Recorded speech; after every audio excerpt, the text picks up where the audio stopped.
of misery during exportation of misery throughout Asia. This destabilized the region enough to cause a standoff with the Soviet Union, thus producing conflict in countries such as Korea and Vietnam. Dr. Johnson has a keen interest in military history and often offers classes in this subject, not only to us but to his Hope College students. He is a veteran of the U.S. Marine Corps, where he served as a communications electronics officer. So with that, I'll turn the microphone over to Fred Johnson. Welcome, Fred.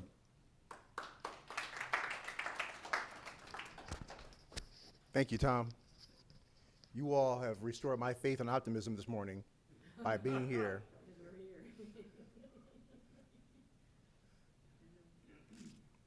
To show you how much of an optimist I am, I have a 3 o'clock class this afternoon. I'm actually expecting people to show up.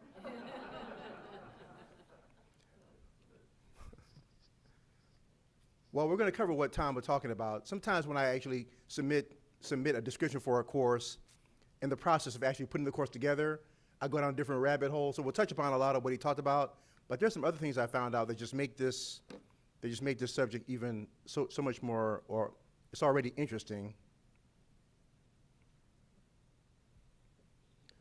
But we've been talking about the China-Burma-India Theatre for the last few weeks, and the more that I have looked into this, I think we started off by saying that the China-Burma-India Theatre is often referred to as the forgotten theater of the war, and it really is. It really is, but the more I looked into it, the more I'm convinced that it really shouldn't be forgotten at all, because it was so important to the European theater. We've seen this map before. It was so important to the General Pacific Theater. We've seen this map before. I don't know, because in history, you can't know what didn't happen. All we can know is what actually happened. There's a thing called historical speculation, historical what if, which is fun to play, but at the end of the day, professional historians we stick to the facts. China-Burma-India, what would have happened if it hadn't been there? I don't know, but we're going to do a quick recap. We started off by talking about the long before World War II, China had been colonized by a lot of different powers. We saw this before. You can see here the Bear of Russia, the Lion of England, Japan, the Austrians, everybody's there, including except for maybe the United States, I think. But China was known as the sick man of Asia for a long, long time. And I remember during the 1970s, all the Kung Fu movies? Do you all realize you're one of the few crowds that can ask that of, and people go, yeah, I remember? But the Kung Fu movies of the 19th, I remember that there was one movie where they referred to China as the sick man of Asia.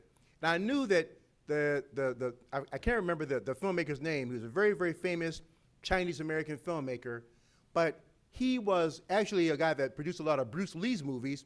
And in this film he said something called the sick man of Asia. I remember thinking that has some meaning beyond just the movie screen. And because I was who I was, I went and tried to find out. Well, it turned out that China was the sick man of Asia for a whole lot of reasons. It was conquered, it was abused, it was exploited by so many different powers. And of course, in the 19th century, colonialism was not just a fad, it was the rule of the game for international relations. And then as you start moving further into the 19th century, getting closer to the 20th century, particularly when it comes to Japanese, Chinese, or Sino-Japanese relations, things get rocky. We know that in the 20th century, the Japanese begin to expand. In 1931, they invade Manchuria and rename it Manchukuo and set up a puppet state in Manchukuo. Basically, Manchukuo or Manchuria becomes a client of the expanding Japanese empire. We know that the Japanese have been in Korea earlier, and that the Koreans and the Japanese, their relations are a lot better today, but it's still not hearts and flowers. Let's put it like that. I often tell my students who are quick to just blow off history that you don't want to be working for that company that's trying to get a Korean contract, and there you are extolling the virtues and love of the Japanese people to the Korean vendor. You'll lose millions of dollars, possibly.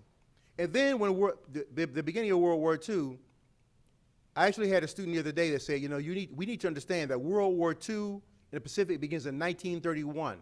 America doesn't get involved until 1941. So true enough, our version it's 1941 to 1945, but for the people of Asia, it begins in 1931. And I'm still staggered trying to imagine what it's like to live with Japanese aggression for 10 years before America gets involved to relieve that pressure. In the meantime, while all that was going on, we know that in 1925, Benito Mussolini comes to power in Italy. And then in 1931, as we mentioned, there was the Mukden Incident. The Mukden Incident was basically the Japanese army blew up a train that gave them the cause to invade. They blamed it on the Chinese, and it gave them the cause to invade Manchuria. And then in 1933, this happens. Paul von Hindenburg swears Adolf Hitler in as the Chancellor of Germany, and then in March 1933, the Reichstag burns, the German parliament burns, and then with that, they have a cause to shut down democracy, and it leads from 1933 until 1945.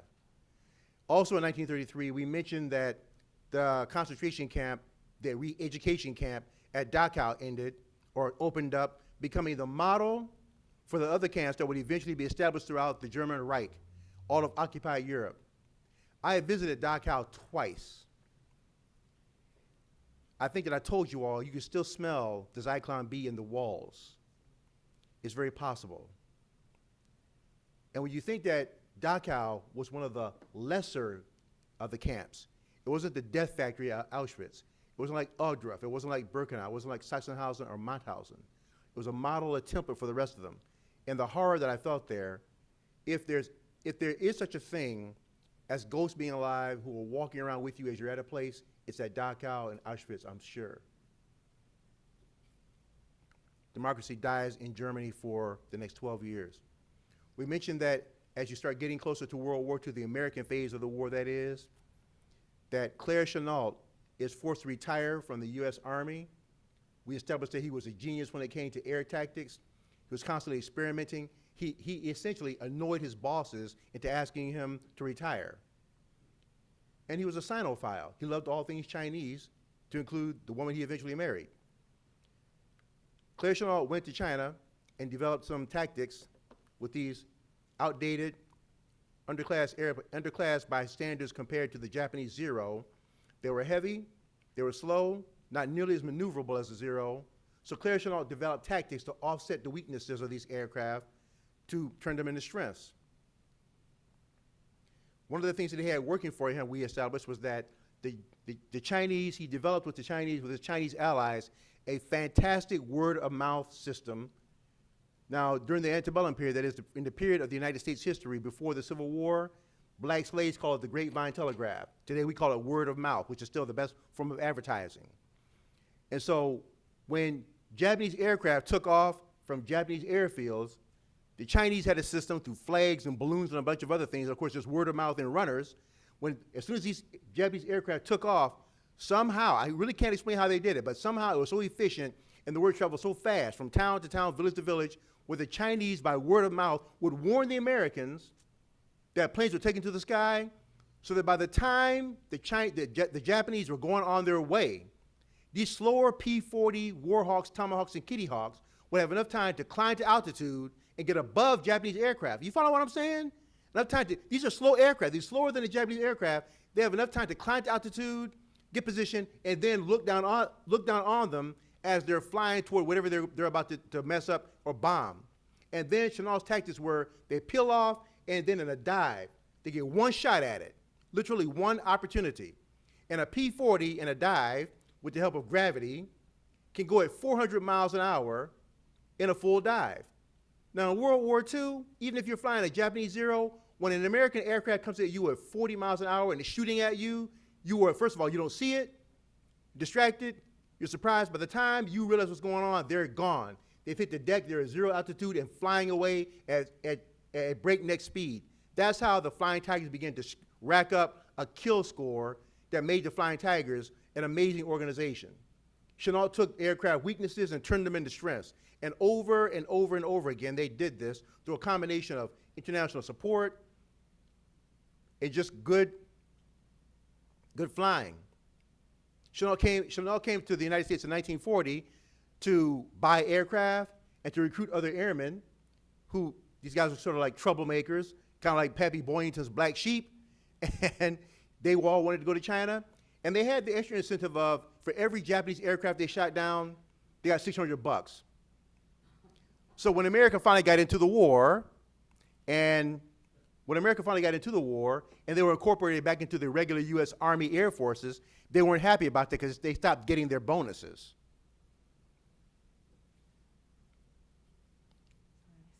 Then the ground war. We talked about the ground war. We talked about General Joseph W. Vinegar Joe Stilwell. Some people have asked, why do they call him Vinegar Joe? Turns out that Stilwell was a man of great integrity and ethics. He expected you to be able to do what he did. He would never ask someone to do something he either couldn't do or wouldn't try to do himself. In my understanding, that's called a leader. That's called leadership. Where you don't task somebody to do something you don't want to do yourself or can't do yourself. That's just called good leadership. So Stilwell literally led from this front. He had very little respect for Chiang Kai-Shek. I think I mentioned to you all, Chiang Kai-Shek was the leader of the KMT, the Kuomintang, the nationalist Chinese who were kicked off the mainland in 1949. I think I also told you all that Chiang Kai-Shek was by virtue of culture, because it was his wife, Madam Chiang, who was the brains and energy behind the whole movement.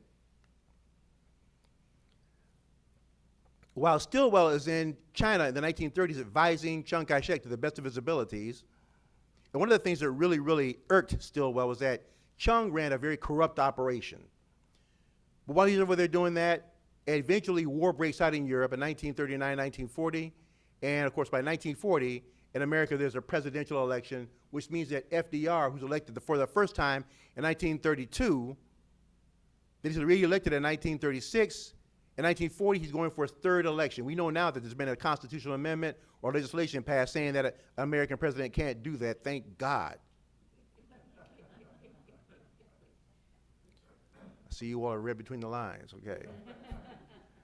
In 1940, even though it's an election year, FDR promises Winston Churchill that he's going to come to the aid of Great Britain, because in 1940, in the summer of 1940, the British began going through something called the Battle of Britain. I pray for you all the clip where Winston Churchill basically says, never before have so many, oh so much to so few. It's just about, if we lose this war, if Hitler can't conquer this island, then he knows he'll lose the war. And he knows when he gives every speech Hitler gives that summer, every speech that Churchill gives that summer, he's speaking to the British people, but he's also speaking to Franklin Delano Roosevelt across the Atlantic Ocean. He knows he's listening, and Roosevelt is listening. He wants to get involved in the war, but it turns out that he's the president of a constitutionally established democratic republic, and he needs permission from the people's representatives to send their children to war, which is the way it's supposed to work. But he does make the commitment to do what he can, and the doing what he can comes in 1940. And by 1941, the game in Europe, it's not really a game, I shouldn't use that word. By 1940-41, the only real opposition in Europe, except for the Soviet Union, is England. I cannot imagine how the British must have felt, people throughout the entire British Empire, knowing that they were the only real opposition in Europe. Because recall also that in 1939, just before the war, just before the Nazis invaded Poland, the Nazis and the Soviets had signed something called the Nazi-Soviet Non-Aggression Pact, which essentially guaranteed that Poland would disappear for at least 6 years. As it turned out, from 1939 until 1989, Poland was gone, at least for free government and free people, for about another 50 or 60 years. Because after the war, of course, the Russians took over Poland. In January 1941, Franklin Delano Roosevelt sponsored or helped to push through the Congress, urged the Congress to pass something called the Lease Act, which was finally passed into law, or allowed into law, by March 1941. And as indicated here, the Lease Act of 1941 enabled the United States to provide food, oil, and equipment to the major Allied nations during World War II. Listen, there's no way that the Nazis and the Japanese and the fascists in Italy could have mistaken this for being anything what it was. This is America getting some elbow room and flexing its muscles, getting ready for some possible involvement in World War II. As it turns out, in March 1941, the Japanese were planning to do exactly that. They made a determination that if they're going to get rubber and oil that they need for their overseas empire, an island nation that wants to have a global empire that has very few resources there on the island nation has got to go get it. If they're not going to go get the rubber from the Liberian plantations in West Africa, they got to go to Indonesia, Malaysia, and other points in the Pacific. The one major obstacle to them is the U.S. Pacific Fleet stationed at Pearl Harbor. So they make the plan to attack there. The objective is not to sink battleships, but aircraft carriers, because the Japanese had got the clue on that correctly. The Americans are still stuck on battleships being the capital ships. The Japanese changed all of that in the space of 2 hours on a Sunday morning on December 7th, 1941. It's pretty incredible that they did that. They changed naval doctrine, strategy, tactics, everything. They rewrote the entire book in 2 hours. So Lend-Lease ends up helping the Soviets, the British, and the Chinese. Much more so the Soviets and the British, though, than the Chinese, especially the Russians. We have forecast that the Japanese treachery.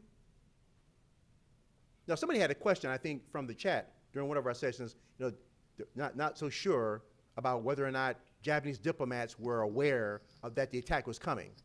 Okay? Now, I've heard different versions of that. I think that when I mentioned that, I said that I'd given a presentation on World War II in Grand Rapids, and I met a woman who said that she was the daughter of one of the diplomats, and that she's at a retirement home in Grand Rapids, and I said, for real? And she invited me over to her house for lunch, and I had to go. The daughter of one of the diplomats? So she sat down and told me in great detail about how her father had been left out of the negotiations. So if I'm lying to you, she lied to me. Now, I didn't, but it was a fascinating, look, either way, it was a fascinating story to think that Japanese diplomats could have been left in the dark. Either way, either those guys had really, really, really, let's say, lots of guts to continue on with the negotiations while an attack was in progress, or the Japanese government was more devious than we had thought before to leave their own diplomats out of the loop on that. Pretty much set them up for a guaranteed arrest and prosecution. Either way, it was a bad time, right? So they hit Pearl Harbor. Now we're in it. There's no more Roosevelt can go ahead and do what he wants. And it is the United States against the Japanese. If you're interested in such things, you're taking notes. If you want to read a good book about the U.S.-Japanese War in the Pacific, there's a book called Eagle Against the Sun. Eagle Against the Sun. It's got a few years on it now, but it's still a real, real good history read, very accessible, and actually fun to read about the American War in the Pacific. Now that we're involved in the war in 1942, Claire Chennault, who had been cashiered by the Army, all of a sudden they want him back. So they bring him back into the regular Army, and he's made commander of the 14th Air Force, you guessed it, in China. Now he'll eventually be replaced by a guy named Colonel Robert L. Scott. We'll talk about him a little while. He's the one that I mentioned to you while I wrote the book, God's Co-Pilot, also a movie by the same title. Here you have Claire Chennault, the American Air Commander. Notice the patch on his shoulder. That is the patch of the all-volunteer, the AVG, the all-volunteer group, or the Flying Tigers. Speaking of Joseph Stilwell, the senior American commander. So now you have a senior air commander from the United States and a senior ground commander in the United States, both of them involved in the China-Burma-India Theatre. On March 4th, 1942, CBI was formally organized. This is not the opposition to the Japanese. This is the Americans formally creating a command called the China-Burma-India Theatre. Let me just read this. The United States Armed Forces China-Burma-India Theatre was established on March 4th, 1942 to control American forces on the Asia mainland. The goal of the force was to assist American allies, particularly China, in containing Japanese expansion westward. That would be westward toward Burma, toward India, and points further west. It's important that we notice, that we emphasize or take a look at the command was established to control American forces on the Asia mainland, because we get so used to thinking about the Pacific Theater being the island hopping campaign. Yes, islands are land, but the Asian mainland was extremely important, meaning China, Mongolia, or Manchuria, all those areas. So while most of the action takes place in the Pacific area on the islands, on the Asian mainland, think about how important that was, to have control of the mainland so you could do what you needed to do on the islands to get closer to Japan. For a long, long time, American strategic planners were looking at China as a launching point to strike next to Japan, to get to Japan immediately. Now, the island campaign ends up being so successful that toward the end of the war, China becomes a secondary issue. But by then, China's done its job by keeping Japanese soldiers pinned down.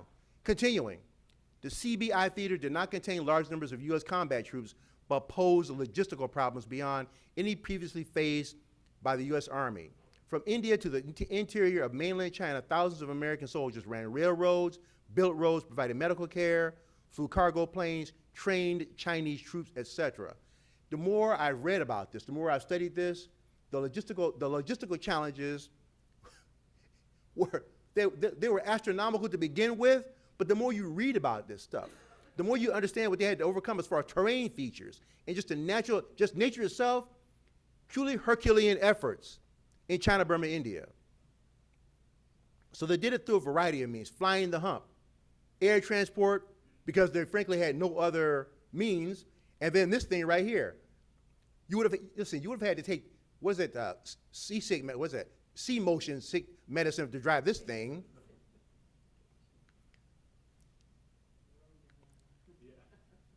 So the overall strategic goal of China-Burma-India, supply and buttress, that is reinforce the Chinese armies against a massive Japanese incursion, somehow relieve Chinese seaports in Japanese control, because the Allies needed to equip men and supplies to get equipment, men and supplies to China through Burma by building roads and pipelines, and transport supplies, et cetera, to India by flying the hump over the Himalayas, known as the roof of the world.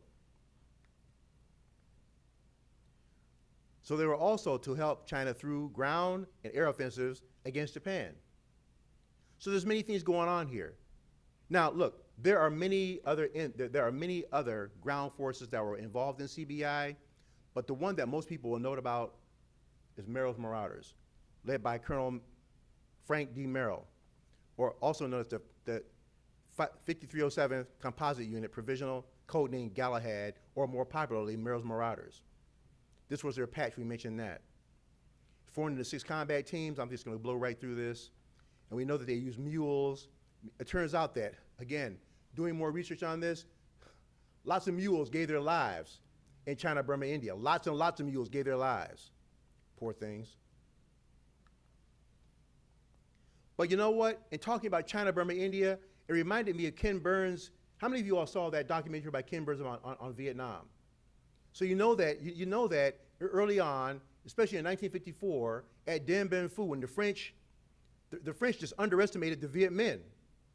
And the Vietnamese, they disassembled big artillery, I'm not talking about mortars, but big artillery pieces, and put them on mules and carried them, and mules and elephants, and carried piece by piece over the mountains, into the mountains surrounding Dien Bien Phu, and then rebuilt them, and then blew holes in the caves and used them as launch points. So I had no idea just exactly what kind of human nerve and will it takes to do that, but the Vietnamese did that. That's how they won at Dien Bien Phu. And likewise, these Marauders did the same thing by disassembling pieces and making use of animal transport, human transport. When mules couldn't do it, the men carried it. This was a tough, tough, tough theater.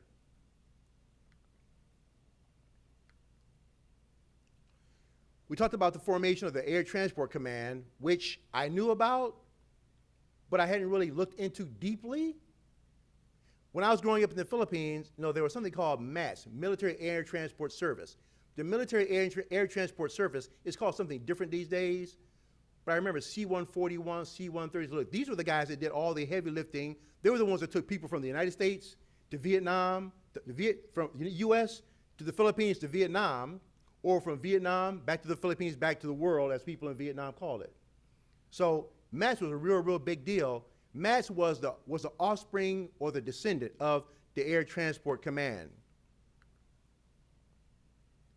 3 million Chinese soldiers kept 1.25 million Japanese troops in China away from the ever-creeping allies who were taking island after island, slowly getting closer to the Japanese mainland. If the China-Burma-India Theater didn't do anything else, when you look at how the Japanese were fighting after Guadalcanal invasion occurred on August 7th, 1942. And they did not give, as they got closer, as the war dragged on, and the Americans and British got closer and closer toward the Japanese home islands of Honshu, the Japanese fought ever harder. Toward the end of World War II, they were not giving up an inch of territory without the cost of blood.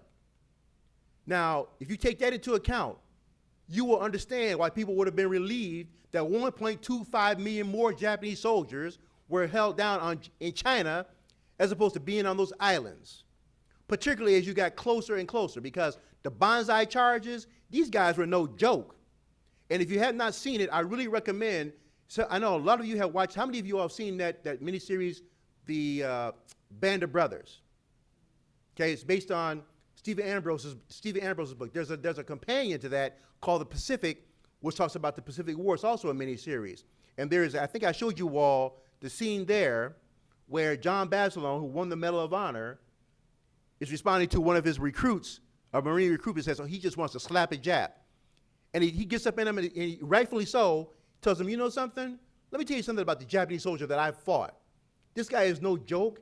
He's not some figment created in Madison Avenue as an advertisement. This is a hardened warrior who's been fighting for 10 years before we got into the war. Do not underestimate these guys. In 1944, Merrell's Marauders were reorganized into something called the Mars Task Force. Believe me, trust me, I tried. I tried to find out what it's called, the Mars Task Force. I thought, did the planet Mars make an appearance or something in the sky? Or I don't know what it was. But the Mars Task Force essentially took over the command, took over the mission of Merrell's Marauders. Look, these guys, Merrell's Marauders had been in the jungle. They had engaged in numerous firefights. They had walked over 1,000 miles. They had overcome all kinds of terrain obstacles. They went up against monsoons, nature. They went up against insects. The Japanese, of course, there was a problem with morale. They were starving. They were sick. They were weak. It was hot. And after about a year or so of that, these guys just essentially broke down. So they disbanded them and reorganized them into the Mars Task Force. And one of the people who was with them was this guy right here, Mr. Gabriel Kinney, 98 years old, a year ago. In 2019, he was 98 years old, which means that, he's either 100 or 101 today. When I saw Mr. Kinney, I said, boy, if I'm blessed to live that long, I want to look as good as he does. Mr. Kinney said this. He recalled his days as a marauder, as one of Frank Merrell's marauders, like this. At the Battle of Mukden, I hope that's spelled correctly, or pronounced correctly, he said they went through 13 days of intense fighting against Japanese soldiers in that area. They lacked food and water, and they were surrounded by the Japanese. Their main concern, now watch this. They're surrounded by the Japanese, they lack food and water, they're sick, they're tired, they're scared. But their main concern is running out of ammunition. All of Merrell's Marauders were volunteers. And Mr. Kinney's case, he'd already been in the Pacific. He'd already served in other campaigns in the Pacific. And then someone comes along and says, we need volunteers. If you've ever been in the military, if you know anybody who's been in the military, you know the last thing you do is you don't volunteer for anything. You never volunteer, never. Especially if you've already been in combat. It's not going to get better. He volunteered. Dad hadn't any food or water for 5 days. He had been hit twice by shrapnel, and an enemy round grazed his helmet. So this interviewer for Alabama.com asked him, how do you feel thinking back about that time? Mr. Kinney said, there's not much to think about other than the fact it was just done, and really after we had volunteered and we were put in the situation we were put into, it was do what you had to do in order to stay alive. There was no turning back, no place to go anywhere. Doesn't that sound like a combat soldier? More specifically, doesn't it sound like somebody from the Depression era generation? People were just kind of, like life is throwing you a curve, it's not fair, and you wish it didn't happen, but what are you going to do? You can either lean forward and you can lean into it and go forward, or give up. That's not an option. So I miss people like Mr. Kinney. There's more about him. But he says he felt bad. The purpose of our mission, so he said, this is a young Gabriel Kinney. The purpose of our mission was to get supplies to China. Folk, that's it. Essentially, the China-Burma-India Theater was all about, of course it was about killing the Japanese, of course it was about victory, of course it was about getting the edge for an American invasion, a planned invasion of Japan, but it was about getting supplies to China. He said the purpose of our mission was to get supplies to China. It was definitely a success. We completed everything we went out for. And for these men to do that under the conditions in which they did it, China-Burma-India more than qualifies to be not the forgotten war, if you follow what I'm saying. Mr. Kinney said, now here it is. This is the part that it shouldn't have. This should have been just obvious to me. For any combat Marine, any combat soldier, sailor, airman, Coast Guard, men or woman. Mr. Kinney was saying at 98 years old, it still hurts him to think about what he went through. Why wouldn't it?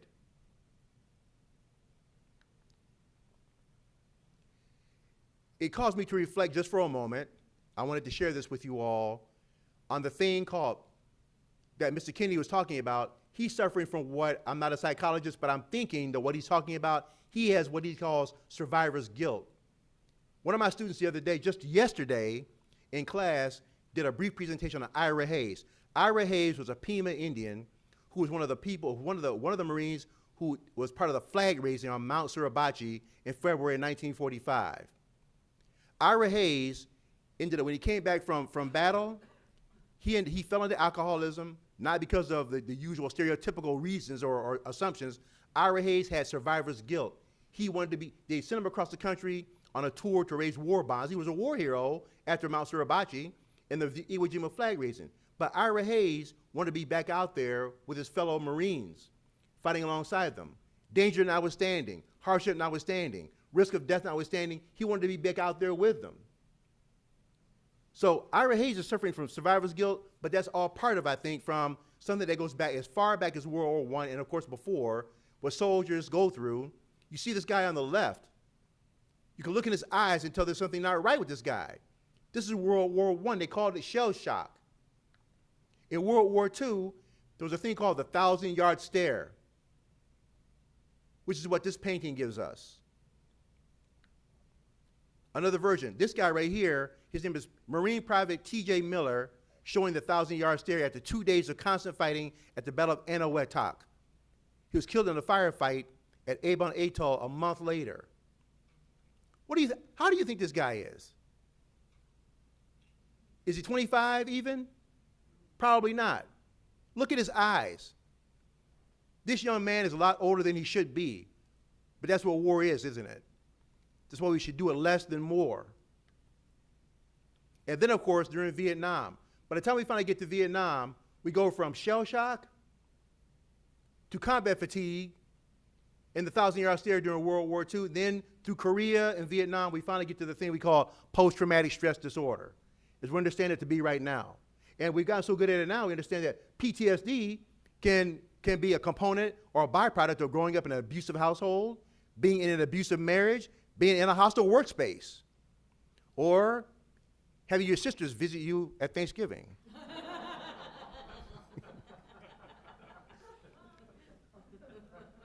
But never mind my problems. A major difference, though, during the Vietnam War and previous wars was the homecoming experience of these veterans. So the World War I veterans, they come back to what, flags and ticker tape? World War II, definitely. Korea, not so much. But Vietnam stands out. The difference during the Vietnam War and previous wars was the homecoming experience. While their fathers had come home from World War II to ticker tape parades and national adulation, Vietnam veterans were often told to hide their military service or encouraged to not share it with others. I am still astonished. I did a presentation up at the Silver Size Museum in Muskegon a few weeks ago, and I had Vietnam veterans that they're telling me that some of them were flown from Saigon to places in California and told that before you go out to the airport, they landed someplace before they got to the U.S. and were given civilian clothes, told them to wear those off the airplane. Don't wear your uniform. Where were we? Who were we during that period?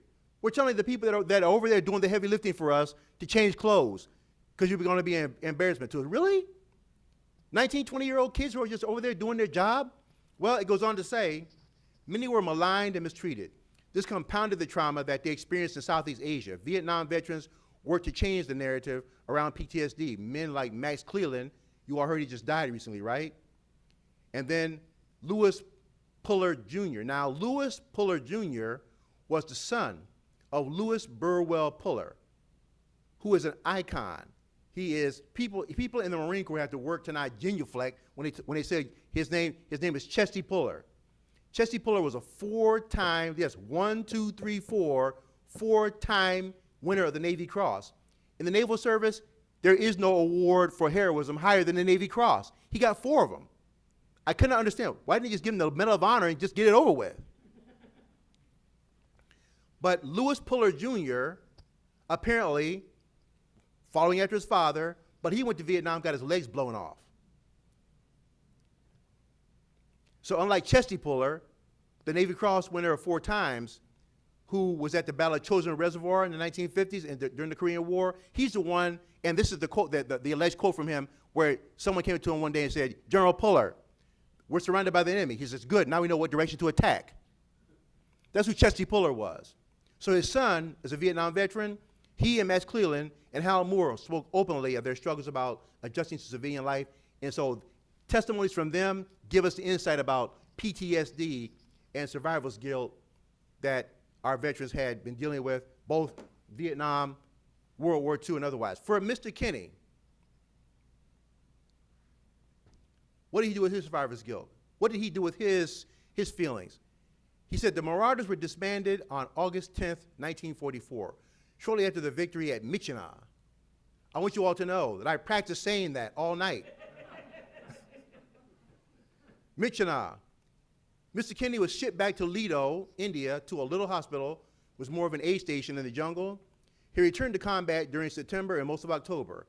He was granted a 21-day leave to return home to the United States. He said, "I was just out of it then. Not worth living, actually." He returned home but was haunted by horrors of war. I was really mentally not good at all, he said. He stayed at a dozen or so Army camps. He was offered an opportunity to pick his choice of duty station, so he chose Birmingham, Alabama, because as it turned out, there was a pretty little girl here in Birmingham. So I concluded that was where I wanted to be stationed. At 2 o'clock this morning, I said, "Go for you, Mr. Kinney. Good for you." But back to Mars, the Mars Task Force. Look, in 1942, the Japanese defeated a numerically superior British, Burmese, Indian American, and Chinese Defense Force. Again, the China-Burma-India Theatre, yes, it's China, Burma, India, with American commanders there, Claire Chennault, Stilwell, but something that kind of, I did not notice it, but I didn't think about it long enough or hard enough. I forget that Burma was a British colony. India was a British colony. So in addition to the usual complications, you've got colonialism working in this as well, which segues us into our next point. These refugees in 1942 flee toward India on foot due to no access to roads and railroads. So these communities, before the Japanese get there, are essentially cut off. There's no way to escape.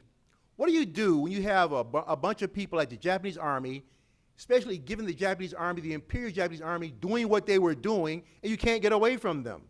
And you really want to get away from them. Bodies and skeletons line the escape route.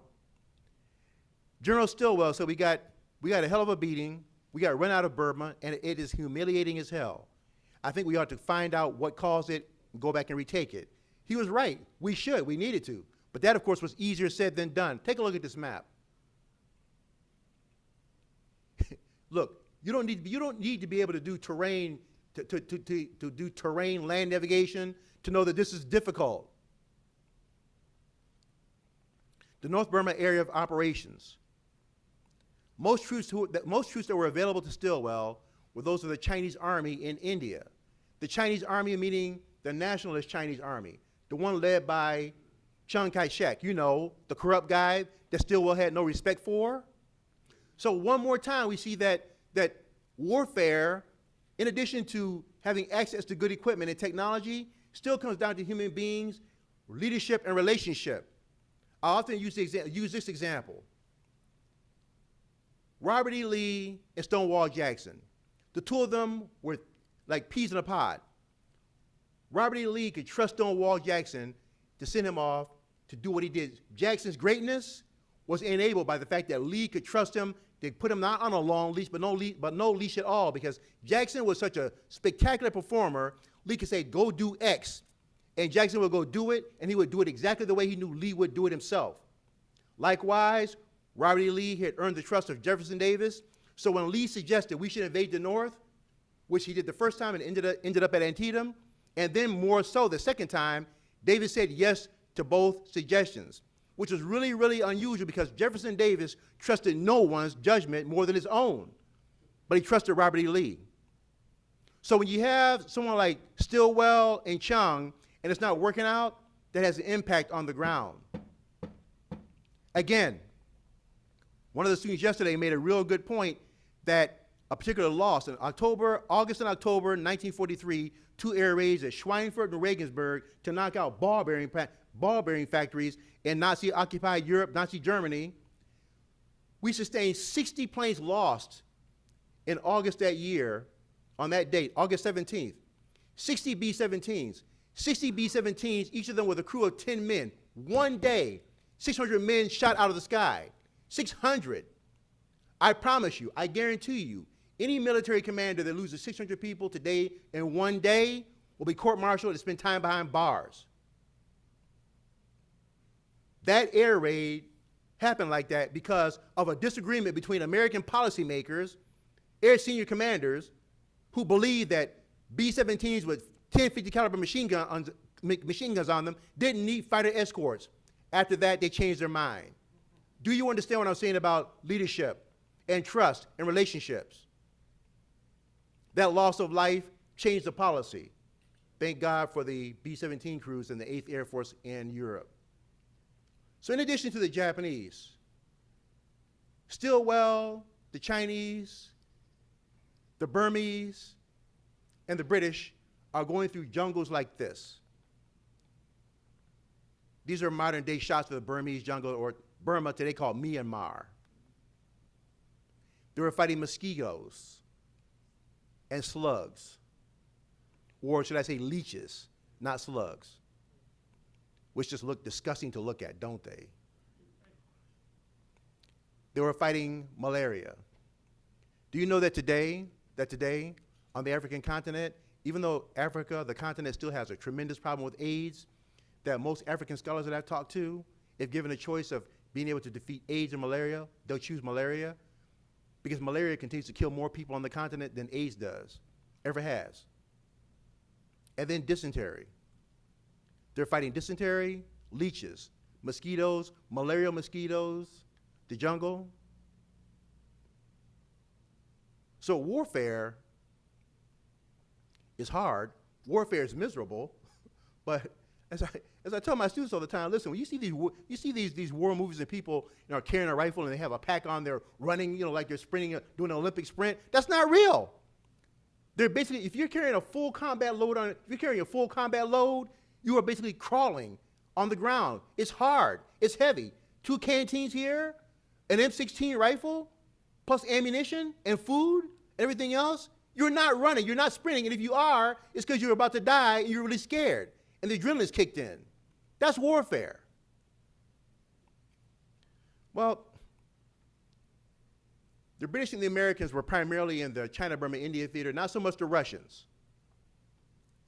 And for the British, I want to turn our attention to the British for a moment. The British, they were there, of course.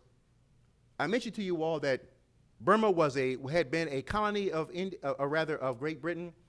Burma became a British colony and province of British India in 1824.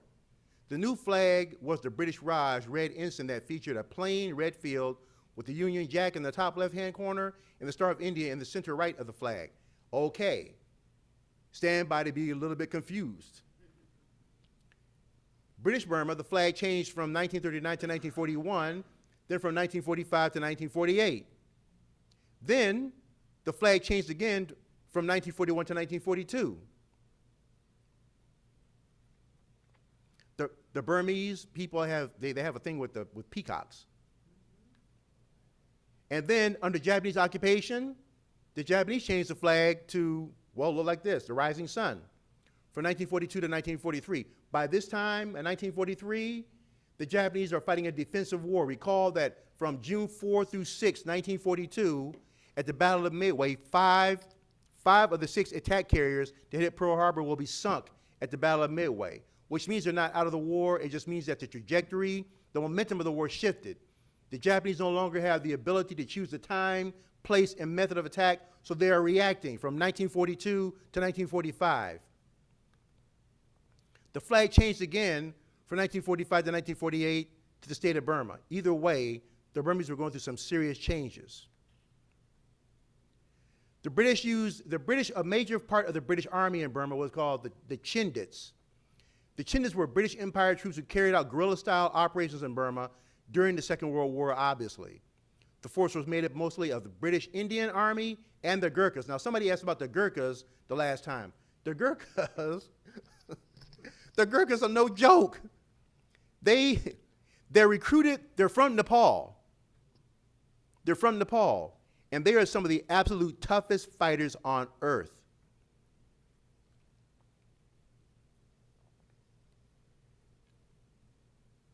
Also included Burmese soldiers who had escaped Japanese occupation. The name Chindit, as indicated here, was derived from the word Chint, a Burmese mythical creature and temple guardian. The Burmese, the Gurkhas have these as standard issue, just like for people in the Marine Corps, standard issue is a M16 rifle. They have this knife that they know how to use very well. I said to myself, in editing this thing, I said, if I came up against one of these guys in combat with that knife, especially looking like that guy at the front, there's only one word, only one thing I could do, like, okay, you got it. These are some of the, I read different accounts of Gurkhas who they really are the best of the best of the best of the best of the best. They're fearless. They have been sent around the world, and they were definitely part of the China-Burma-India Theatre. And I have respect for any Japanese soldier that fought these guys because they got to run for their money. Also, in the China-Burma-India Theatre, July 1942, there was something called the Office of Strategic Services. In July 1942, the Japanese had more than 50,000 troops in North Burma. Now, let's put this in context, shall we? Japan, an island nation that's occupied all those islands in the Pacific Theater map that we've taken a look at, plus the home island, and they got 50,000 troops in North Burma too, and China and Manchuria. Look, whatever the Japanese had been eating in the decade prior, they were giving the entire world, the Americans and people, a run for their money. Stilwell, despite the Japanese advantage in numbers, had a wild card. It was Detachment 101 of the OSS. Now, I suspect, as well-read and well-informed as you are, you know what the OSS was a forerunner of, right? What was a forerunner of? The CIA. I had to ask you that to make myself feel better, because if I ask that question anywhere in any classroom on this campus, I'm not going to get that. The Detachment 101 arrived in the CBI in July 1942.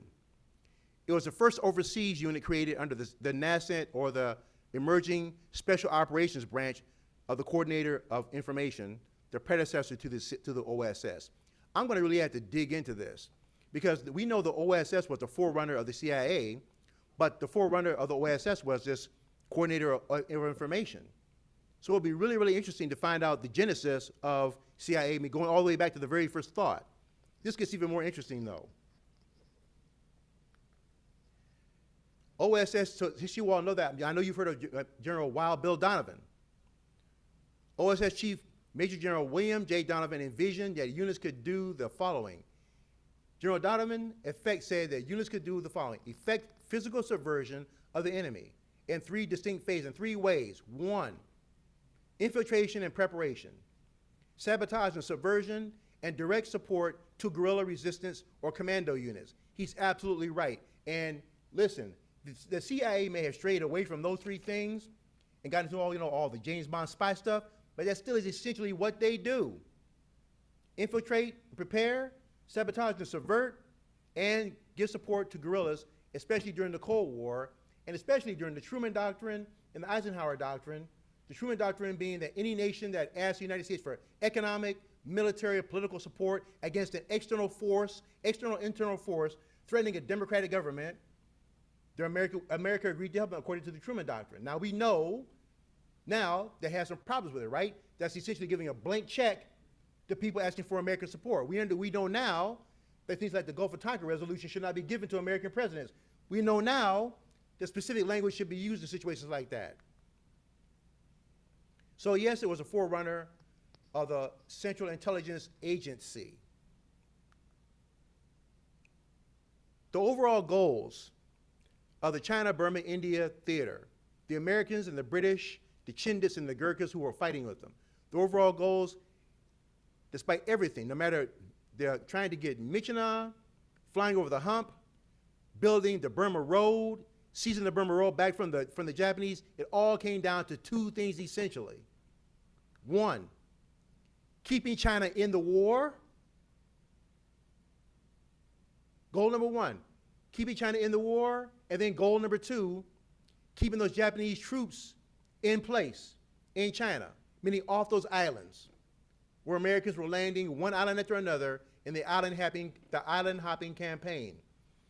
Admiral Chester Nimitz was given command of the Central Pacific Campaign, and General MacArthur was given command of the Southwest Pacific. I mentioned to you all Eagle Against the Sun. I think that was the book, I had just started grad school when I read that book. I think that was the book where I read that this is where you had to either learn to love or hate General MacArthur. General MacArthur's ego was so big, FDR had to have a meeting with him and Admiral Nimitz. Now, this is Admiral Nimitz, CINCPAC, Commander-in-Chief Pacific Forces, right? General MacArthur's ego is so big, he wanted to have command of the whole Pacific. And then FDR said, Douglas, listen, why don't you just take the Southwest Pacific? MacArthur says, not big enough. So somehow, FDR got General MacArthur to agree that half the Pacific Ocean will be just good enough for him, not the whole Pacific. How he did that, I don't know, which again shows you the size of MacArthur's ego, but also FDR's negotiating skills. The China-Burma-India Theatre did that. It kept China in the war, and it kept Japanese troops in place off those islands, which American and Allied forces must have been eternally grateful for. Take a look at this map.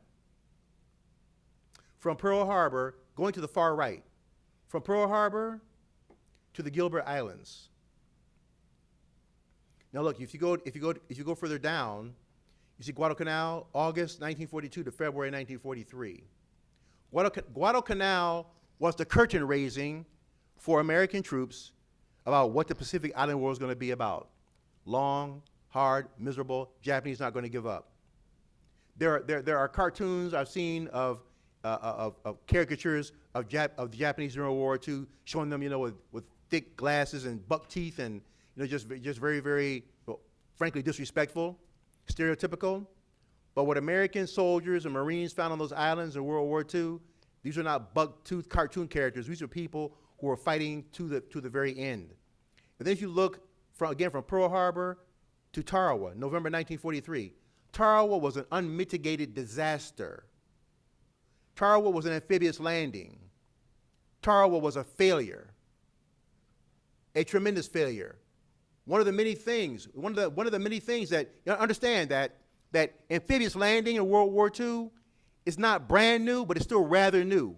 Understand that in World War II, as today, something that the Marine Corps calls the ship-to-shore movement is the most dangerous phase of an operation. Going from the ship to the shore, Helicopters have changed the dynamic of that, but still they're using landing craft in the well of a ship to come out, splash into the water, and that movement from the ship to the shore, you're sitting ducks, essentially.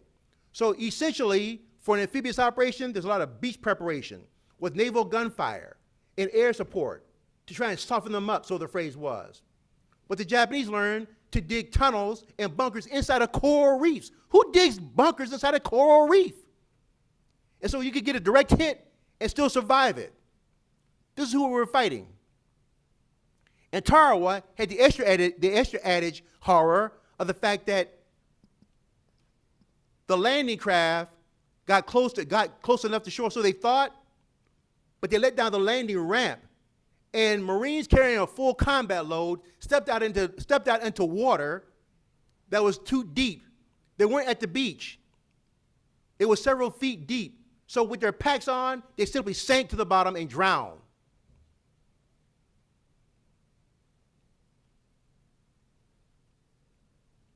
Then they went to Kwajalein, Bougainville, Peleliu. And then finally, General MacArthur in 1944 waded ashore the Philippines and grabbed that microphone, found a microphone, and told the Filipino people of the Philippines, I have returned, fulfilling his promise of 2 years earlier. And then you can see Admiral Nimiz's portion of the Pacific. He went from Tarawa to Kwajalein to Eniwetok, the Marshall Islands, to the Carolines, to the Marianas. There will be Saipan and Tinian. Saipan, by the time you get to Saipan and Tinian, the disasters of the European Air War, like August 17th and October 14th, 1943, Black Thursday, the raids on Schweinfurt and Regensburg, air losses like the 60 people, 60 airplanes, 600 men on August 17th. Fortunately, somebody's been paying attention to that kind of stuff. They've been learning and taking the B-24, the best of the B-24, the best of the B-17, and incorporating them into a new super aircraft called the B-29 Super Fortress. Now that you are near the Marianas Islands, you got a landing field or an island where the long-range B-24 getting high enough and getting into the jet stream, where to the high-altitude winds can be pushed toward the Japanese home islands and start delivering those incendiary raids, which happens from 1943 to 1944 until the dropping of the atomic bomb on August 6, 1945. By this point in the war, you still want those Japanese troops pinned down, held down, preoccupied in China, but you can get to Japan now directly. So trying to set up and establish a base in China is not necessary. The island hopping campaign has succeeded. It succeeded in part, not just because of American tenacity and brilliance and supply, but because those 1.25 million Japanese soldiers have been preoccupied on the Asian mainland. Do you understand? So this made it all work together at the end. This is why China-Burma-India should not be for the forgotten war. Sure, it may not be as sexy a topic for Hollywood, but it definitely was essential.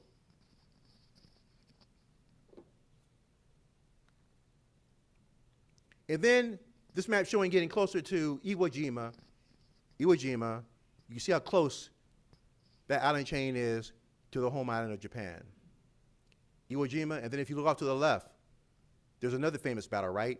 Okinawa. The 3rd Marine Division today, as I speak to you, is stationed on Okinawa.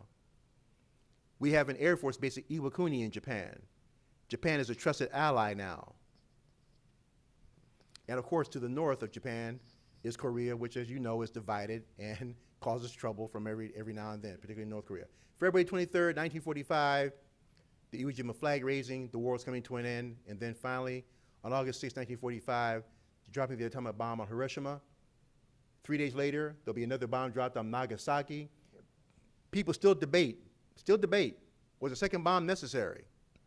You know, I've been asked that question numerous times, and my response is I'm not going to second guess President Truman. I'm not going to second guess a generation of people who you know, they were teenagers during World War I, then they lived through the Great Depression, then they had to live through the rise of fascists, then they had to be there with the start of World War II, and they had their loved ones overseas. I explained to my students yesterday again. I said, you got to understand something. During World War II, you could land at D-Day on June 6, 1944, when the Germans surrendered on May 7th and 8th, 1945, you could be rerouted to the Pacific. Because during World War II, there was a phrase called "for the duration." I said, I don't know when it started. I know that during Vietnam, you got 13-month tours. But during World War II, you were there until it was over. So for the duration. What does that mean? It means what it says, for the duration. Now, for people like that have a loved one out there, someone who survived the hedgerows in Europe, someone who survived the Nazis, someone that survived you, now they're in the Pacific, and you are well acquainted now in 1945 with how the Japanese have been fighting for 3-4 years. If you get the opportunity to have your loved one, your husband, your son come home because a super weapon can end the war like that, who's going to say no? Who's going to say no? Some might have, but I'd wager that the majority of the people say, you know what, if we can end this thing like that, let's do it. And so they did.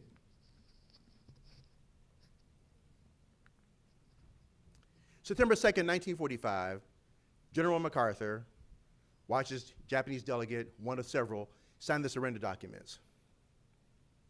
And then General MacArthur signs himself. That very skinny gentleman standing directly behind General MacArthur is Matthew C. Wainwright, who was captured. I mean, I've always wondered what went through General Wainwright's mind when MacArthur was ordered off of Corregidor in 1942, and he told Wainwright, just hold this till I get back. Are you kidding? Wainwright was captured and imprisoned, and eventually an OSS mission rescued him, and he was alive when they found him, and there he is, standing there to sign the document himself. Admiral Nimitz signed the document. Listen, these are, when you read about World War II and some of the people, and we talked about, and again, the students doing their presentations yesterday, we talked about a segregated army, and problems were raised in the military, et cetera, and so on, and we know that the military would get desegregated by Executive Order 9981, signed by President Truman in 1948. There's problems. But these are truly some brilliant individuals. MacArthur, Nimitz, Patton, all of them. Benjamin Davis, the Tuskegee, they all did their part. Then, of course, the news came out that the war was finally over. Now, it turns out, I just as a lark, I just looked into this guy that kissing the nurse here. Turns out that she wasn't a nurse. She actually was a dental assistant. And this guy, the guy kissing her, had a fiance. So I said, okay.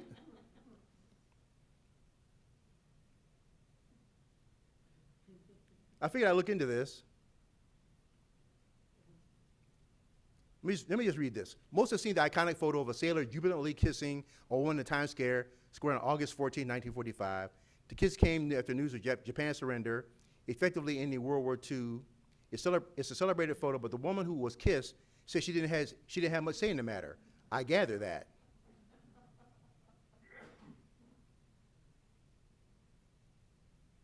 Let's see.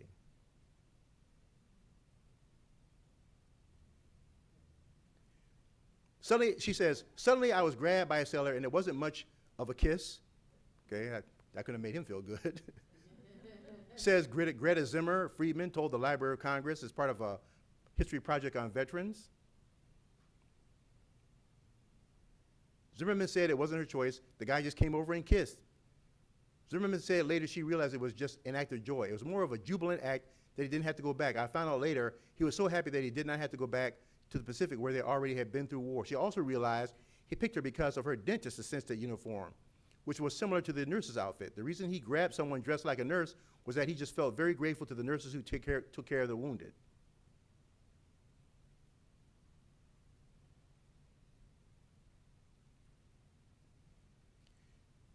I thought he was very strong. He was just holding me tight, and I'm not sure about the kiss because, it was just somebody really celebrating. But it wasn't a romantic event. It was just an event of thank God the war's over kind of thing because it was right in front of the sign. She also said no words were exchanged with the sailor, later identified as George Mendoza. It was just an act of silence. We both left, went on our way, and I found out later that he and his fiancée, I think at the time they probably were engaged already. Well, after she saw this picture, maybe they weren't. They had come from a radio music hall. Now think about this. Because if you're concluding the same thing I am, so he and his fiancée had just come from a radio music hall. gets his news, he grabs some random woman and kisses her in the street. Where's the fiance? So they just left the show. Zimmerman then went on to say, this is where things get really suspicious.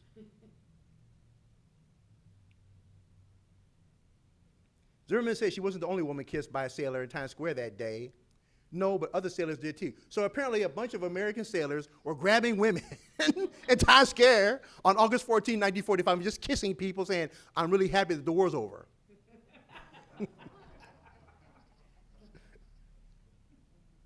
Well,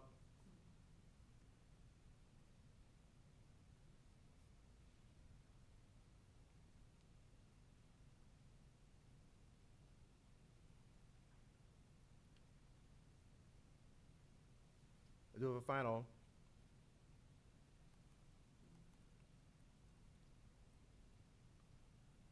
I thought that would be interesting just to look at.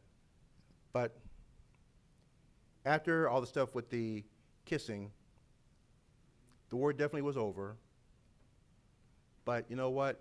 Like many things, there were already warning signs before the dust had settled and the smoke had cleared from World War II. And here was the warning sign. And it goes back to the OSS, the Office of Strategic Services. September 1940, Japan also invaded French Indochina. And it was occupied with little resistance. In May 1941, Ho Chi Minh and the Communist colleagues established a League for Independence of Vietnam, which became known as the Viet Minh. And it resisted the French and the Japanese.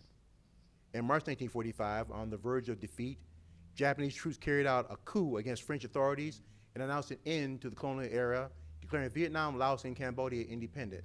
The Japanese are losing, but they're going to hide behind the smokescreen of Asia for the Asians. In other words, the Greater East Asia Co-Prosperity Sphere, which was the baloney they had been pumping in 1931 to begin with. August 45, they're defeated. France begins to reassert its authority over Vietnam. Now, in this picture you see right here, Ho Chi Minh, and then standing beside him is a gentleman, a soldier named Major Alasine Thomas. Alasine Thomas was a member of the Office of Strategic Services. Now, if you keep what we said about what Major Wild Bill Donovan said, one of the things that the OSS wanted to do in China and in Burma and India was to subvert, use guerrilla warfare, that is to undermine the Japanese, likewise in Indochina and Vietnam. And Alasine Thomas was part of that. But at the end of World War II in 1946, well, in 1945, on September 2nd, now, to put a fine point on this, September 2nd is the day that the Japanese signed the surrender document aboard the USS Missouri. On that same day, Ho Chi Minh releases a statement patterned after the American Declaration of Independence. He had a great deal of respect for America, especially its origins as a revolutionary nation fighting to get rid of colonialism. Indochina is a colony of the French. They want to be free. They've been dominated by the Japanese. They want to be free. Let me also add, as one of the Vietnam veterans that up at the Silver Sides, emphasized to me, Ho Chi Minh was in some type of fuzzy teddy bear. It turned out that during the Vietnam War, he and the Viet Minh could be ruthless, and they were ruthless, and they were horrific and did horrible, horrible things. So we can establish that. This is not that Ho Chi Minh was some type of humanitarian, but just to make the point that he's using our model to establish aid or to throw down, plant a sword. We're doing this for this reason. And then in 1945, he has this conversation with Major Alasine Thomas, where Thomas says to Ho Chi Minh, "Are you a communist?" And Ho Chi Minh says, "Yes, but we can still be friends, can't we?" Well, apparently no, because the Cold War was already on. You all have seen pictures of the American and Russian soldiers who meet at the Elbe in 1945. And after that moment of backslapping and glad-handing and just very, very good feelings with each other, things began to ice up very, very quickly. The Cold War was on before World War II even ended. Some people would say at Potsdam and Yalta, when Roosevelt wasn't at his best, it was already underway. I think there's an epilogue to this for Mr. Kinney. It will be what Mr. Kinney says. Mr. Kinney's wife said that here he was at 98, he still has dreams about Burma, nightmares about what happened to him. 98 years old. He's carrying that with him always, I suppose. But then Lieutenant General Harold G. Moore, I think this is the guy, Lieutenant General Moore is the character for whom the movie We Were Soldiers Once and Young was based upon him. I think at the Ashaw Valley. Was it the Ashaw Valley? Anwa? I think Ashaw Valley, that battle. Early in the Vietnam War. He said, there's no such thing as closure for soldiers who have survived the war. They have an obligation, a sacred duty to remember those who fell in battle beside them all their days and to bear witness to the insanity that is war, which Mr. Gabriel Kinney is remembering. Thus was the contribution and this really fast overview of the China-Burma-India Theatre. I've always respected that theater. I've always been fascinated by the European theater, of course, the Pacific theater, of course, but I have newfound respect for the soldiers, Gurkhas, Burmese, Chinese, American soldiers who fought in the China-Burma-India Theatre. Thank you so much.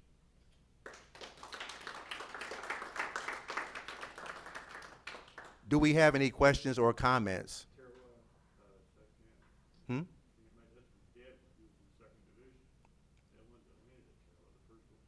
Your father was at Tarawa? Wow.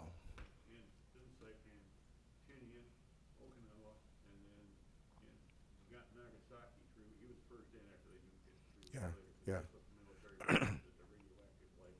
Mm-hmm. So this is before they knew anything about the radioactive poisoning and all that?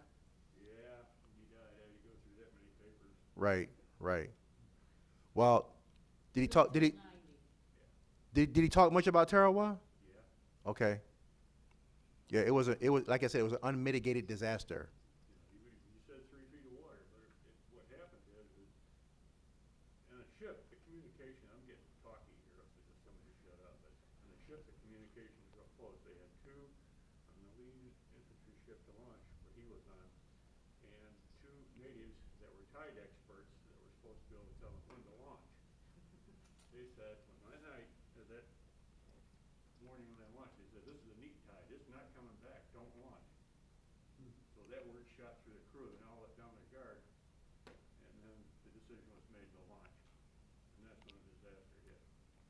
I've read accounts that when the amphibious boats were heading toward shore, that they let down the landing ramp, and you're right, it was significantly more than 3 feet of water, deeper than that. They were still 1,000 yards out, 1,000 yards.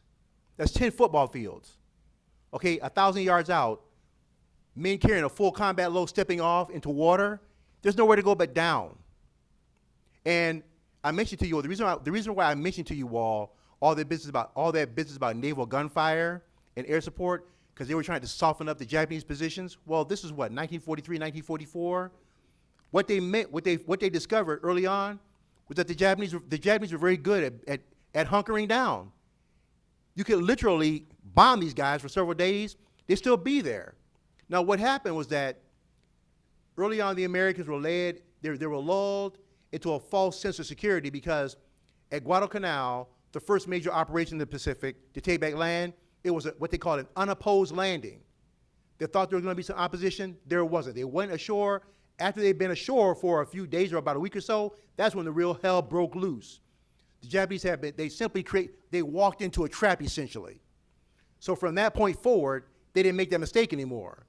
But 1,000 yards out, you step into water. There's got variations of 3 to 15, 20 feet. 1,000 yards out, I can't even imagine that. I cannot just imagine that. Please go ahead though. Well, Yes. Get the microphone. Mm-hmm.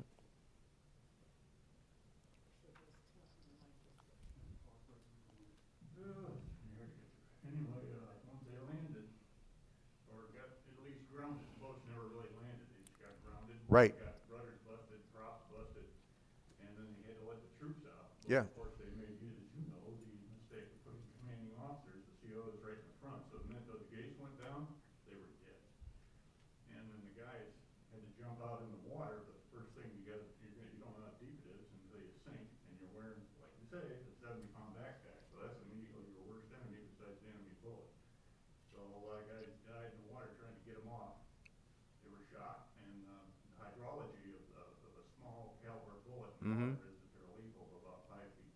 Yeah, yeah. So a lot of guys got the backpack off, but still got shot underwater. If you have never seen, I can't imagine that any of you, I think that I suspect most of you, all of you all have seen this. The opening 26 minutes of Saving Private Ryan is a good representation of what we're talking about. That's exactly what I did in the theater. Okay, in fact, I talked to someone the other day that said that they, it was up in Muskegon again, Silversides. They said that a World War II veteran who landed at D-Day said that Saving Private Ryan, the only thing missing from the scene was the smell. Everything else was spot on. The gunfire, the chaos. Steven Spielberg did a fantastic job. So the only thing missing was the smell. Please, go ahead. So, in the struggle with getting your backpack off and getting to shore, because that's what they had to do, guys were obviously lost, and then you got to shore, you had no backpack. Right, Nothing. right. And you were going through a lot of bodies, unfortunately, that you were using for cover to try and get to shore. Yeah, And of course, by the time you get to shore, the water started to get pink because, the blood, right. you know, the things that stick with you.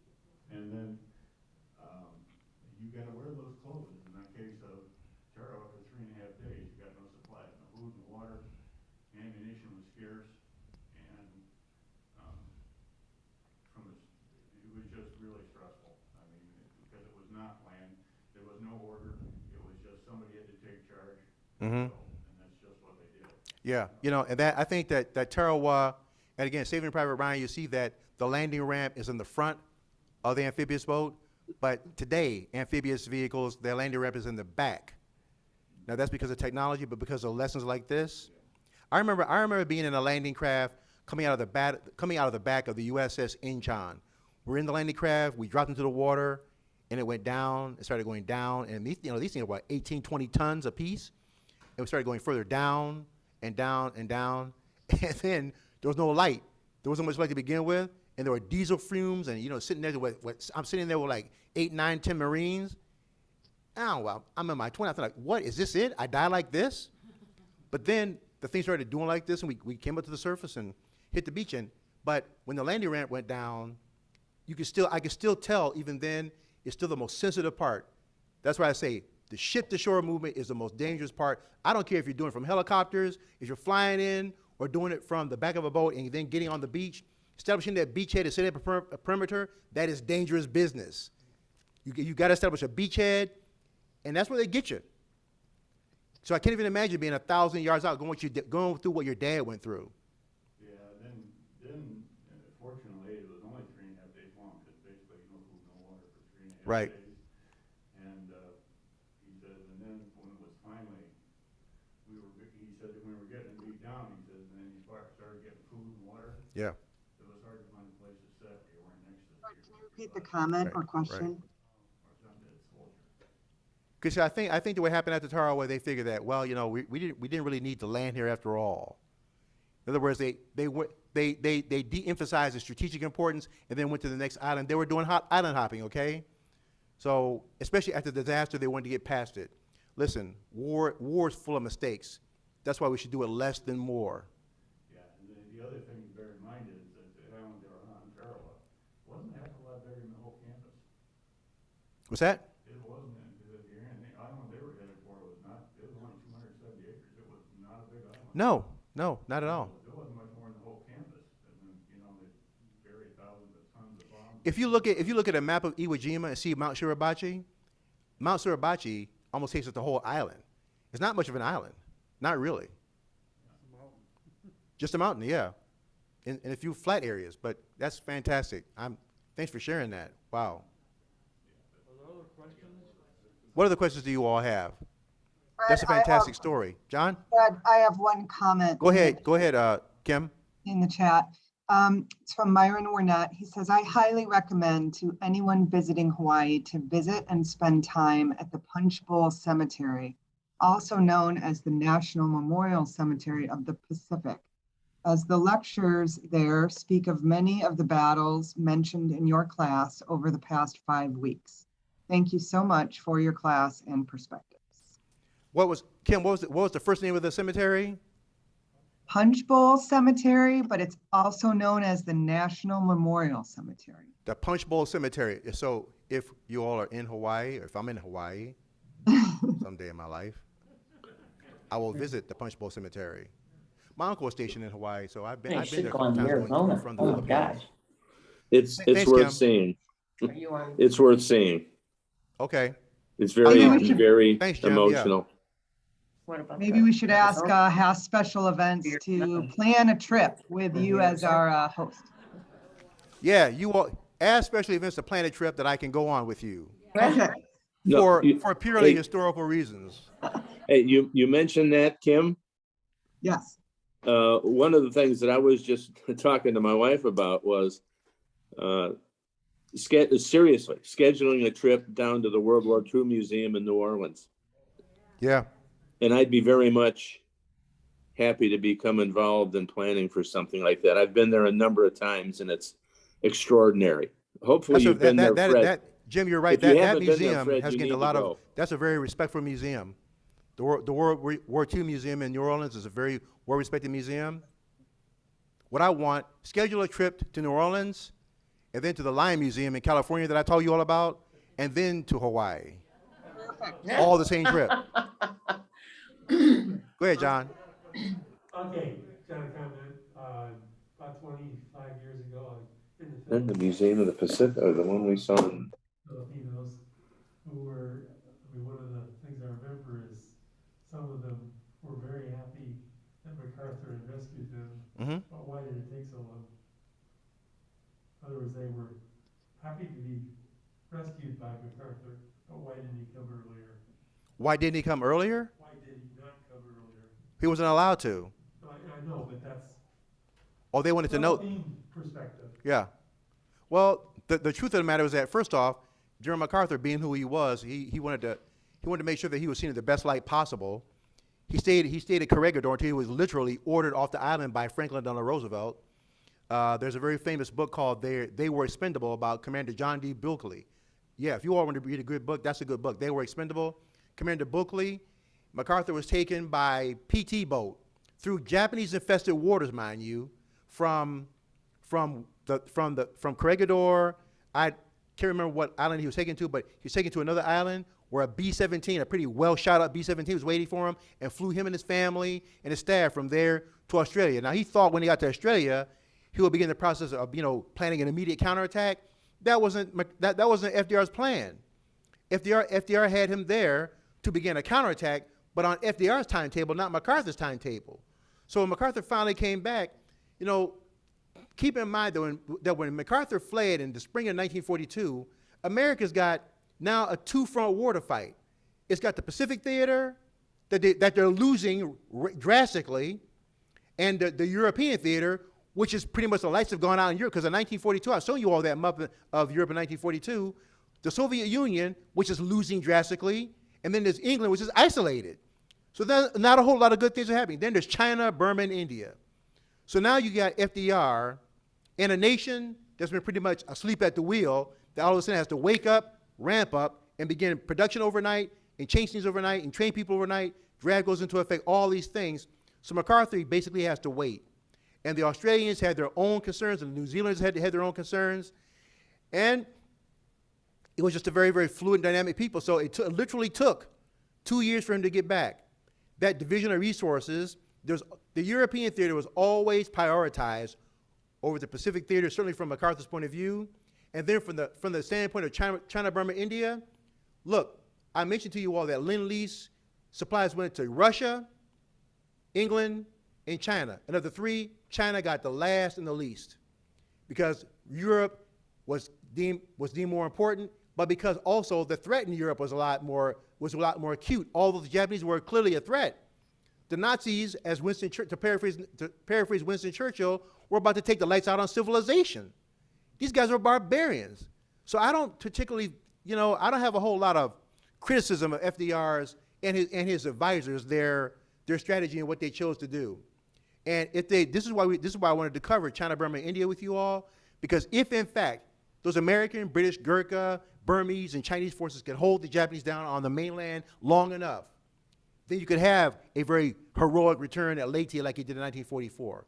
But from the Filipino point of view, I know the Filipinos kid wanted me to talk about my time as a child in the Philippines. I know it's been many years since I was a child, obviously, but I know that when I was growing up, MacArthur was still hailed as a great hero. And I know that in China, look, even with our difficulties in China today, Claire Chenault and the Flying Tigers still find a warm spot among the Chinese people because they remember what the AVG, the All Voluntary Group, did for them. But you know, as I told the students a couple of days ago, that if you're looking for some reasons for explanation why the Chinese they may not be as cozy and cuddly as we want them to be and cooperative, they were colonized and exploited for more than a century, and they have a long memory. Most countries do, right? And they're not going to forget that. And just like Israel, 1948, the Holocaust, you know, it says, you know, when they say never again, whatever happens in Europe, it's not happening in Israel. So whatever happens in the Middle East, they're not letting that happen again. And China's not going to let itself be abused again. So we're essentially, I can't say for sure, but I suspect quite often that a lot of what's happening is that the Chinese government and the history they have of being dominated by Western powers, they're not playing that game ever again. Any other questions from the classroom? Well, this will probably be the only class I see today. Even though I do have one to teach at 3 o'clock. What happened to your optimism? Oh. Yes. Right. I'm trying to keep it, Kim.